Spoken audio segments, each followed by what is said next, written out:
اعوذ باللہ من الشیطان الرجیم بسم اللہ الرحمن الرحیم السلام علیکم ورحمۃ اللہ وبرکاتہ۔ سورہ انفال آیت 45 میں اللہ پاک فرماتے ہیں کہ اور اللہ کو بہت یاد کرو تاکہ تم کامیابی پاؤ۔ پھر سورہ طٰہٰ آیت 8 میں فرمایا اللہ ہے جس کے سوا کوئی معبود نہیں، اس کے سب نام اچھے ہیں۔ سورہ اعراف میں مزید یاد کرنے کا صحیح طریقہ بھی بتا دیا، اور سب اچھے نام اللہ ہی کے ہیں، سو اسے انہی ناموں سے پکارو۔ اللہ کے نام اللہ کی صفات ہیں جن کے ذریعے انسان اللہ کو پہچانتا ہے، اور پھر جب وہ اللہ کو پہچان جاتا ہے ان صفات کے حوالوں سے تو وہ شکر گزار بندہ بنتا ہے۔ جیسے کہ اللہ کا نام ہے السلام، یعنی مکمل سلامتی دینے والا، تو جب انسان کو اس نام کی صفت کا معلوم ہوتا ہے کہ اللہ ہی ہے جو ہمیں سلامتی دیتا ہے، ہماری حفاظت فرماتا ہے، تو اس سے انسان کی سوچ کا رخ اللہ کی اس نعمت کی شکر گزاری کی طرف ہو جاتا ہے اور انسان شکر گزار بندہ بن جاتا ہے۔ سورہ حشر کی آخری 3 آیات میں اللہ پاک کے لاتعداد ناموں میں سے، لاتعداد صفات میں سے کچھ خاص صفات کا ذکر آیا ہے انہی اچھے ناموں کے ساتھ، کہ وہ بڑا مہربان ہے، نہایت رحم فرمانے والا ہے، بادشاہ ہے، پاک ذات ہے، سلامتی دینے والا ہے، امن دینے والا ہے، نگہبان ہے، غالب ہے، زبردست ہے، بڑی عظمت والا ہے۔ اسی نے پیدا کیا، اسی نے تمہاری صورتیں بنائیں، اسی نے تمہیں ٹھیک ٹھاک ہر انداز سے درست بنایا، تمہیں دیکھنے والا بنایا، تمہیں سننے والا بنایا، اور تمہارے رہنے کو کائنات میں ہر شے بنائی، اور وہی زبردست ہے، وہی قادر ہے ہر شے پہ، وہی چھایا ہوا ہے اور حکمت علم والا ہے، اور یہ سب اس کے نام ہیں، یعنی اس کی صفات ہیں، تو اسے ان صفات سے، ان ناموں سے یاد کیا کرو تاکہ تم شکر گزار بندے بنو۔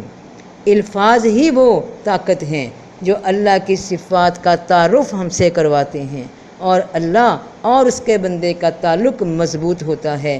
اللہ کیونکہ ہمارا خالق ہے، اس کی شان سب سے زیادہ بلند ہے، اس سے کلام کرنا، اس سے بات کرنا ہو تو اس کی شایان شان الفاظ ہی ہو سکتے ہیں جو اس نے ہمیں خود قرآن میں سکھا دیے، قرآن کے ذریعے سکھا دیے، وہی ہم نماز میں بھی پڑھتے ہیں، اللہ کی ہی بتائی ہوئی صورتیں۔ اور اللہ پاک سورہ رحمان میں اس حقیقت کے بارے میں بتاتے ہیں کہ سب سے بڑے مہربان نے قرآن کا علم دیا، انسان کو بنایا اور اسے بیان کرنا سکھایا، یعنی بولنا سکھایا۔ یہی بولنا سکھایا ہے کہ اللہ کی صفات کے سب اچھے ناموں سے اللہ کو یاد کرو کہ وہ کیا ہے۔ اس کو تبھی پہچان سکو گے جب اس کے ناموں کو یاد رکھو گے، یعنی ان کو اس نام کی صفت کے حوالے سے پہچانو گے، تو اس کی اس صفت کا جو تم پر نعمت بن کر اتری ہے اس کے شکر گزار ہو جاؤ گے۔ قرآن کی پہلی وحی ہی یہی نازل ہوئی رسول اللہ صلی اللہ علیہ وآلہ وسلم پر۔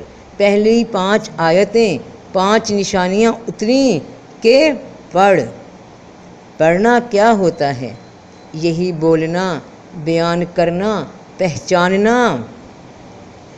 پڑھ اپنے رب کے نام سے جس نے ہر شے تخلیق کی، انسان کو پیدا کیا۔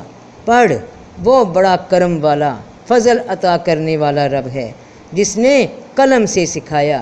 یہ قلم علامت ہے اللہ کے علم کی جو اس کی الکتاب میں درج ہے، اللہ کا قدیم علم جس میں سے یہ قرآن جو اس نے اپنے بندے کو سکھایا، اور اسے بیان کرنا بولنا سکھایا جو وہ نہیں جانتا تھا۔ سبحان اللہ۔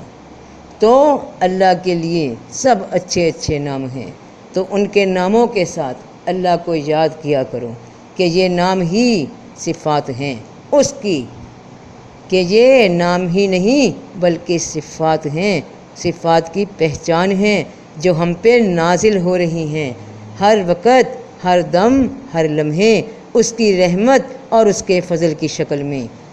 تو اس کے شکر گزار بنو جو یہ عنایت کر رہا ہے۔ تو سب کا بھلا، سب کی خیر، جیتے رہو بہن بھائیوں، بیٹے بیٹیوں، فی امان اللہ۔